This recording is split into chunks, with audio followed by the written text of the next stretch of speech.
Have you read the Quran before? I've never read it. So, do you have any questions for me? Because I've been giving you a few things and asking you a few questions. So it's just all in English? Everything is Will in English. Be like Arabic with English? No. Just English. Just English. Yeah. Cool. And this is just like kind of more broad. Why do like some of my friends, a lot of my friends are Muslim. Okay. How come they can read the Quran but they don't know what it says? Or the other way, or like, do you know what I'm trying to say? I understand what you're saying. It's a cultural thing. Certain cultures, they don't understand that understanding the meaning of the Quran is better than reading, is more important, more necessary, a priority, rather than just reading something you don't understand. The Quran says that Allah revealed it so we can ponder on it. How can I ponder on something I cannot understand? Yeah. It's impossible. Yeah. So Muslims need to understand this idea that the Quran is there for us to expound and get knowledge and get benefits from it. So we need to understand it, right?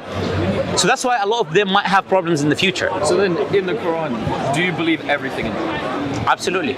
Look, if it comes from God, God is perfect, then the result has to be perfect. Do you agree with me? Yeah. Right. So how can I question something that I know is coming from an absolute entity? Yeah. Fair enough.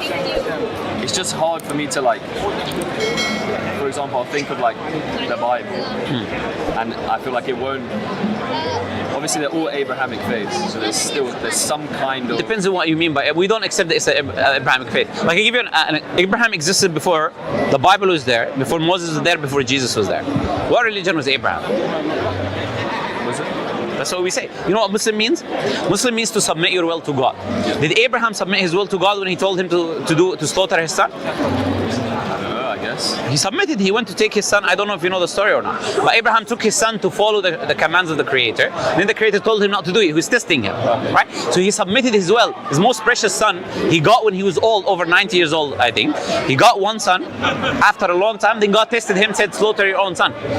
Then God was testing him. So Abraham, when he went, God did not allow him to do it, and he sent him a lamb from heaven that he slaughtered in the place, right? Point is, Abraham submitted to God's command. This is where the idea of the lamb and sacrifice come from, right? So God, whoever submits himself to Allah, the true creator, is called a Muslim. So Abraham, he is the one who brought this idea of circumcision. A lot of the laws are coming from Abraham, right? So we say there was no Christianity, there's no Judaism. So Islam was always there from the beginning. Yeah. So we don't call them Abrahamic faith because Abraham did not believe in the Trinity. Abraham was not a Jewish who followed Judah, who came later on, right? So we say the religion of Abraham was Islam, and that's the religion we're following. But you were talking about, there's a huge difference between Islam and Christianity and Judaism. Oh, yeah. The Bible is changed, it's not preserved. Yeah. The oldest manuscript is 400 years later. You understand? It has a lot of contradictions. I can give you many. How do we know the Quran is how it was back then? Excellent. We have first history. It's a good question. Yeah. We have two methods. First method is the oral tradition. So from the time of the Prophet ﷺ, we memorize the whole Quran from A to Z, from memory. So we recite it. Now this happens all over the Muslim population, right? And then every Ramadan we recite the whole Quran in the mosque, 30 parts. So if someone makes some mistakes, people correct him because people memorize the whole book. If you throw every literature in the sea, we'll bring you back in 1 hour because we memorize it.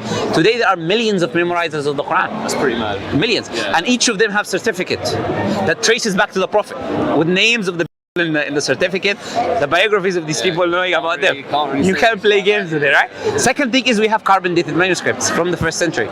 On top of that, even though it's enough, the oral tradition is enough, but we have a carbon dated manuscript, the Sana'a manuscript, top copy manuscript. Birmingham manuscript here is from the life of the Prophet. You can go see it in Birmingham, you don't have to travel far, you know? Because Sana'a is in Yemen and the top copy is in Turkey. But you have the Birmingham here. It's the oldest, one of the oldest, I think, manuscripts. It goes to the time of the Prophet. It has the same Quran that we have today. Same fragment has the same Quran that we're reading today, which is absolute evidence is from God, right? So no other religion on earth have put the amount of effort to preserve their scripture. Yeah. That's why we know for sure. That makes sense. Makes sense, yeah? pretty sick. Trust me, look, everything with Islam, you will have a rational like answer for it. There is strong foundation, right? We don't just believe for the sake of believing. So I can stand here and have a discussion with anyone. Yeah, and have a discussion with anyone, answer any question related to Islam, because Islam is able to defend itself. Right? Back your point. That's why Islam is the biggest growing religion today in the world. And by the way, 70% of people who accept Islam are women. There's also there's different reasons for that as well, but yes. No, I'm not talking about the birth rate. I'm talking about conversion rate. According to Pew, I'm talking about conversion rate. Pew Research Institute in America. Look, I'm very particular about my words. So it's because I was talking to my friend about this. Yes. And he was like, nah, it's the fastest. I know. They have so many kids. This is the claim. That's what they try to do, that to discredit the idea that Islam is a strong ideology. Yeah. That's why Pew Research you can research it. Pew Research Institute. I'm gonna look into it. Yeah, I can even show it to you on my phone if you like. I think we need to go. Yeah, I'll let you go. Now, as I said, I invite you to Islam. If you have any questions for me, please come back. I'm here. Come the same day. Come Same day, same time. Yeah, same day, same time. You'll find me. We can have any discussion. Yeah? Pleasure talking to both of you.